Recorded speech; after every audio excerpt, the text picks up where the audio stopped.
సంపంగి ప్రదక్షిణం.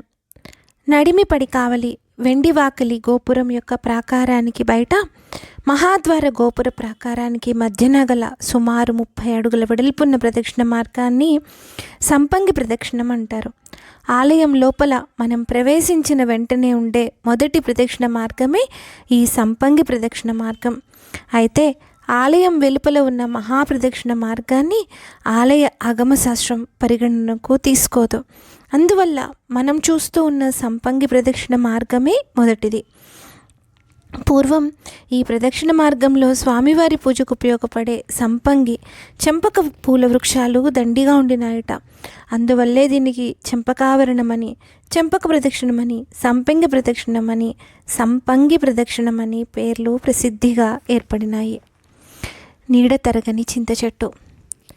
చాలా కాలం క్రిందట నీడ తిరుగని చింత చెట్టు. చాలా కాలం క్రిందట ఈ సంపంగి ఆవరణ మార్గంలో పడి కావలి మహాద్వార గోపురానికి దగ్గరగా ఒక పెద్ద చింత చెట్టు ఉండేదట. దానికి కొమ్మలు రెమ్మలు శాఖోపశాఖలుగా పెరిగి అతి విశాలంగా వ్యాపించి ఆ చెట్టు నీడ ఎటూ తిరగక ఆ వృక్షమూలంలోనే స్థిరంగా ఉండేది. అందువల్ల అది నీడ తిరుగని చింత చెట్టుగా ప్రసిద్ధి పొందింది. అంత మాత్రమే కాదు, అది నిద్రపోని ఉన్నద్ర తింత్రిణి వృక్షం చింత చెట్టుగా కూడా పేర్కొనబడింది. దాని శాఖలు కొన్ని చిగురించగా, మరికొన్ని శాఖలు పుష్పించగా, ఇంకొన్ని శాఖలు కాయలు పండ్లు కాస్తూ ఉండేది. ఇలా అన్ని కాలాల్లో విశ్రాంతి అనేది ఎరుగక ఆ చెట్టు నిరంతరం చిగురించడం, పుష్పించడం, ఫలించడం వల్ల అది నిద్రపోని చింత చెట్టుగా పిలువబడింది. ఆ చెట్టు కింద పుట్టలో శ్రీనివాసుడు కొంతకాలం దాగి ఉండినాడు. ఆ తర్వాత ఆ స్వామివారు విగ్రహమూర్తిగా స్వయంభూవై వెలసి ఆ పుట్టలోనే నిక్షిప్తమై ఉండినాడు. ఆ నీడ తిరుగని నిద్ర ఎరుగని చింత చెట్టు సాక్షాత్తు వసుదేవుడని, ఆదిశేషుడని, ఆ చెట్టు క్రింద పుట్ట దేవకీదేవి అని పురాణాలు పేర్కొంటున్నాయి. అలాంటి సమయంలో మొట్టమొదట గోపీనాథుడనే వైఖానస విప్రుడు ఈ క్షేత్రానికి వచ్చి పుష్కరునికి దక్షిణ తీరంలో చింత చెట్టు కింద ఉన్న పుట్టలో ఉన్న శ్రీ వెంకటేశ్వరుని దర్శించి ఆ పుట్టలోని ఆ స్వామివారిని పుష్కరిణి పశ్చిమ తీరంలో ప్రస్తుతం శ్రీవారు ఉన్న చోట పునఃప్రతిష్ఠించి ఆనాటి నుండి అక్కడే ఉంటూ ఆ స్వామివారికి అర్చన పూజాధికాలు చేస్తూ ఉండినాడు. ఆ తర్వాత రంగదాసు అనే భక్తుడు కూడా ఆ క్షేత్రానికి వచ్చి ఒక బావి తవ్వి సంపంగి, చామంతి మున్నగు చెట్లను పెంచి శ్రీ స్వామివారి పూజకు అవసరమయ్యే పూలను పండ్లను తెచ్చి సమర్పిస్తూ అర్చకుడైన గోపీనాథునికి సహాయంగా ఉండేవాడు. ఆ రంగదాసే మరుజన్మలో తొండమాన్ రాజుగా జన్మించి శ్రీ శ్రీనివాస స్వామికి గోపుర ప్రాకారాదులు నిర్మించాడట. ఆ సందర్భంగా తనకు ప్రీతిపాత్రమైన ఆ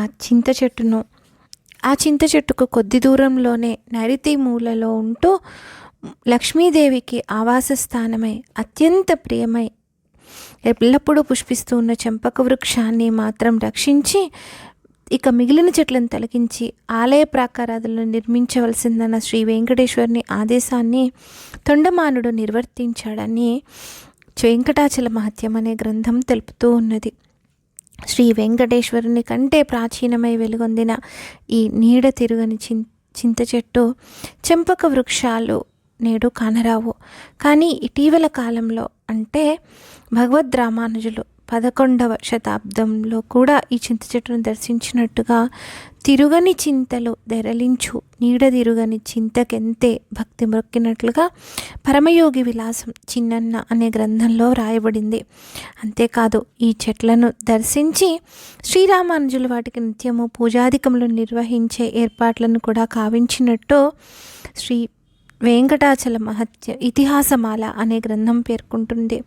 పిదప 15వ శతాబ్దంలో తాళ్లపాక అన్నమాచార్యులు కూడా తొలిగా వెంకటాచల యాత్ర చేసిన సందర్భంలో కుందనపు బొలుపుల పెదగోపురము సేవించి తరగని ఫలపుష్పతతితోడ నీడ తిరగని చింతవట్రిల నమ్రుడగుచు అని మహాద్వారం లోపల ఉన్న నీడ తిరగని చింత చెట్టును దర్శించి సేవించినట్లుగా చిన్నన్న వ్రాసిన అన్నమాచారుల జీవిత చరిత్ర ద్విపదలో తెలుస్తున్నది.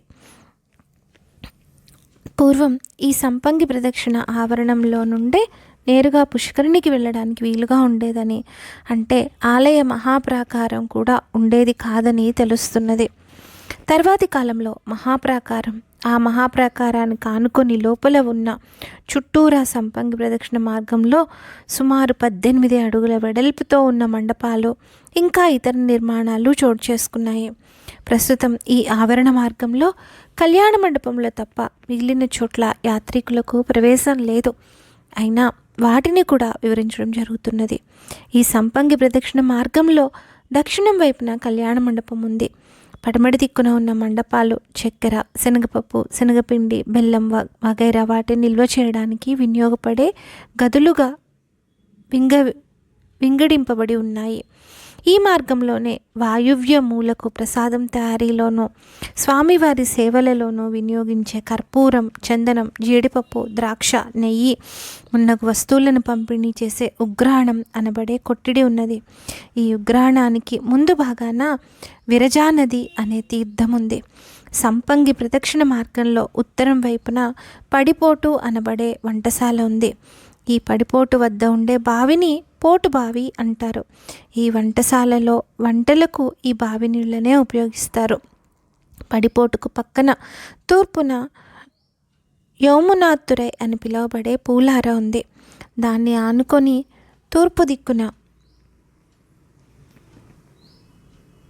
ఉన్నదే వగపడి అర. పూలారకు ఎదురుగా పూల బావి ఉంది. ఇంకా ఈ సంపంగి ప్రదక్షిణ మార్గంలో 4 మూలల్లో 4 స్తంభాల మండపాలు ఉన్నాయి. ఈ ప్రదక్షిణ మార్గంలోనే తూర్పు దిక్కున ధ్వజస్తంభ మండపం, అద్దాల మండపం, శ్రీకృష్ణరాయ మండపం, రంగనాయక మండపం, తిరుమల రాయ మండపం నెలకొని ఉన్నాయి.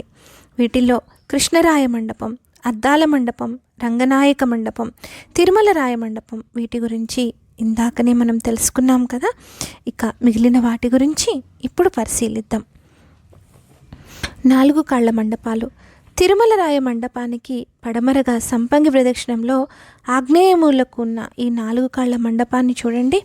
ఎత్తైన 4 స్తంభాలతో నిర్మింపబడి ఈ మండపంలో జరుగుతున్న పూజల్ని భక్తులు అన్ని వైపుల నుండి చూడవచ్చు. ఇలాంటి మండపాలు ఈ సంపంగి ప్రదక్షిణ మార్గంలో తక్కిన 3 మూలల్లో కూడా నిర్మింపబడి ఉన్నాయి. నేటి వలె జనసమ్మర్దం అంతగా లేని ప్రాచీన కాలంలో శ్రీ స్వామివారి ఉత్సవాలు, ఊరేగింపులు ఈ సంపంగి ప్రదక్షిణ మార్గంలో జరిగేవట. ఆ సమయంలో చంపంగి ప్రదక్షిణంలో 4 మూలల్లో ఉన్న ఈ 4 స్తంభాల మండపాల్లో శ్రీ స్వామివారు వేంచేసేవారట. ఆ సమయాల్లో అక్కడ పూజ, నివేదనలు కూడా జరపబడేవట. ప్రస్తుతం ఈశాన్య మూలలో ఉన్న మండపంలో మాత్రమే శ్రీకృష్ణాష్టమి పండుగ సందర్భంగా జరిగే సిక్యోత్సవం, ఉట్ల పండుగ నాడు మాత్రమే శ్రీకృష్ణ స్వామి వారు వేంచేపు చేయబడి పూజ, నివేదనలు, హారతులు జరపబడుతూ ఉన్నాయి. సంపంగి ప్రదక్షిణంలో 4 మూలల్లో గల ఈ 4 మండపాలను క్రీస్తు శకం 1470లో విజయనగర చక్రవర్తి సాళువ నరసింహరాయలు తాను, తన భార్య, తన 2 కుమారులు ఈ 4 పేరిట నిర్మించాడు. చంపంగి ప్రదక్షిణంలోని మూలల్లో ఉన్న ఈ 4 స్తంభాలు చూడడానికి ఒకే ఆకారంలో నిర్మింపబడిన వీటి కొలతలు మాత్రం కొంత తేడాగా ఉన్నాయి. నైరుతి వాయువ్య మూలల్లోని 2 మండపాలు 8 అడుగులు 6 అడుగుల్లో చదురంగాను, ఆగ్నేయ మూలంలోని మండపం 11 అడుగుల చతురస్రంగాను, ఈశాన్య మండపం 12-11 అడుగుల పొడవు వెడల్పులు కలిగి నిర్మింపబడి ఉన్నాయి.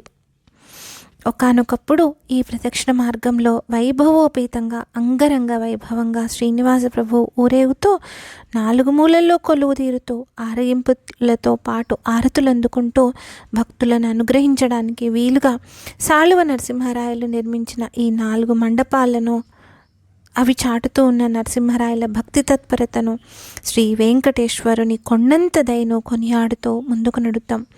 గోవింద గోవింద గోవింద గోవింద గోవింద గోవింద. శ్రీ వెంకటరమణ స్వామి కళ్యాణ మండపం. సంపంగి ప్రదక్షిణంలో దక్షిణ వైపు మార్గంలో రేకులతో దీర్ఘచతురస్రాకారంగా కళ్యాణ మండపం నిర్మించబడింది. దీన్నే శ్రీ వెంకటరమణ స్వామి కళ్యాణ మండపం అంటారు. ప్రస్తుతం ప్రతిరోజు కళ్యాణోత్సవాలు ఈ మండపంలోనే జరుగుతున్నాయి. నిత్య కళ్యాణం పచ్చల తోరణం అని ప్రసిద్ధికెక్కినట్టుగా తిరుమలలో నిత్య కళ్యాణోత్సవాల్లో నిత్యము పచ్చ తోరణాలతో విలసిల్లే మండపం ఇది. ఈ కళ్యాణ మండపంలో పడమటి వారకు తూర్పుముఖంగా ఏర్పాటు చేయబడిన కళ్యాణ వేదికపై శ్రీ మలయప్ప స్వామివారికి శ్రీదేవి భూదేవులకు ప్రతినిత్యం ఉదయం 11-12 గంటల ప్రాంతంలో కళ్యాణోత్సవం జరుగుతుంది. దీన్నే నిత్య కళ్యాణోత్సవం అంటారు. ఈ కళ్యాణోత్సవాలు చాలా కాలం క్రిందట విమాన ప్రదక్షిణంలో గల కళ్యాణ మండపంలో జరపబడేవి. భక్తజన సమ్మర్థం నానాటికి పెరగడం వల్ల కొన్నాళ్ళకి కింద వరకు రంగనాయక మండపంలో జరపబడుతుండేవి. ప్రస్తుతం సంపంగి ప్రదక్షిణంలో ఉన్న ఈ మండపంలో కళ్యాణోత్సవాలు జరుగుతున్నాయి. ఈ మండపంలో కేవలం కళ్యాణోత్సవాలే కాక పవిత్రోత్సవం, పుష్పయాగం, జ్యేష్ఠాభిషేకం మున్నగు సంవత్సరోత్సవాలు కూడా జరపబడుతున్నాయి. ఈ కళ్యాణ మండపంలో జరిగే నిత్య కళ్యాణోత్సవం ఇంకా ఇతర ఉత్సవాల గురించి వివరంగా తర్వాత చర్చించుకుందాం.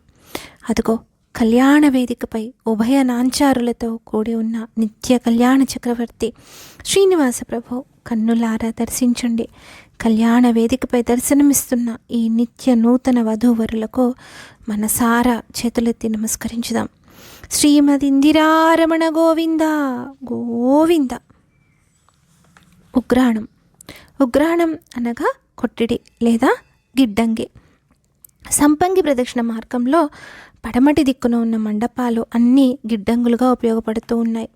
వీటిలో శనగపిండి, బెల్లం, చక్కెర, ఉద్దిపప్పు ఇత్యాది సంభారాలు నిల్వలుంచబడుతూ ఉంటాయి. ఈ ఉగ్రాణ మండపంలో శనగపప్పును పిండి చేసే మరలు కూడా ఉన్నాయి చూడండి. అలాగే బూందీ కోసం శనగపిండిని కలిపే పెద్ద పెద్ద మిక్సీలు కూడా ఉన్నాయి. ఇలా వీటిని అవసరాల కొద్దీ వంటలకు, అలాగే చందనం, కర్పూరం, నెయ్యి వంటి వస్తువులను శ్రీ స్వామివారి పూజా అభిషేకాలకు పంపిణీ చేసే ఉగ్రాణం కార్యాలయం ఈ సంపంగి ప్రదక్షిణంలో వాయువ్య మూలకు ఉంది. విరజానది. సంపంగి ప్రదక్షిణంలో ఉగ్రాణం ముందు ఉన్న ఈ చిన్న బావిని విరజానది అని, విరజాతీర్థమని అంటారు. వైకుంఠంలోని దేవనదైన విరజానది శ్రీ స్వామి పాదాల క్రింద నుండి ప్రవహిస్తున్నదని పెద్దల మాట. ఆ నదిలోని కొంత భాగమే ఈ బావి అని అంటారు. ఈ విరజాతీర్థానికి చుట్టూ బావి మాదిరిగా చతురస్రాకారంగా పొడవైన చెక్కడపు రాళ్లతో నిర్మించారు. 4 వైపులా నేలమట్టానికి సమంగా నెలకొల్పబడిన ఈ రాళ్లకు లోపలి అంచుల్లో శిల్పాలు చెక్కబడి ఉన్నాయి. తూర్పు వైపు శిల మీద వానరుల మధ్య రామలక్ష్మణులు, పడమటి దిక్కు శిల మీద సీతారామలక్ష్మణులు, హనుమంత సుగ్రీవులు, దక్షిణం వైపు రాతి మీద కాళీయమర్దనం చేస్తున్న కృష్ణుని శరణి వెడుతున్న నాగకన్యలు, ఉత్తరం వైపున ఏనుగుని ఆజ్ఞాపిస్తున్న వెంకటేశ్వరుడు, పక్కన గరుడు, ఆ పక్కన గరుడ వాహనుడైన వెంకటేశ్వరుడు, ఈ సుందర శిల్పాలు చెక్కబడ్డాయి. ఈ విరజానది బావి శిలలపై లోపలి అంచుల మీద ఇలాంటి బొమ్మలున్నందువల్లనే తిరుమల స్థానికులు దీన్ని బొమ్మల బావి అని అంటారు. ఈ బండలపైన భూమి ఉపరితలం నుండి 4 అడుగుల ఎత్తు వరకు ఇటుకలతో గోడ నిర్మింపబడింది. ఈ విరజాతీర్థంలో మునకలిడినట్లుగా భావించి తరిద్దామా? ఇలా మరొక్కసారి శ్రీ స్వామివారిని సేవించుకుందాం, స్మరించుకుందాం. గోవింద గోవింద గోవింద గోవింద గోవింద గోవింద. పడిపోటు. ఈ సంపంగి ప్రదక్షిణ మార్గంలోనే ఉగ్రాణానికి ఆనుకొని ఉత్తరం వైపున పడమటి నుంచి తూర్పునకు వ్యాపించి ఉన్న పొడవైన మండపమే పడిపోటు వంటశాల.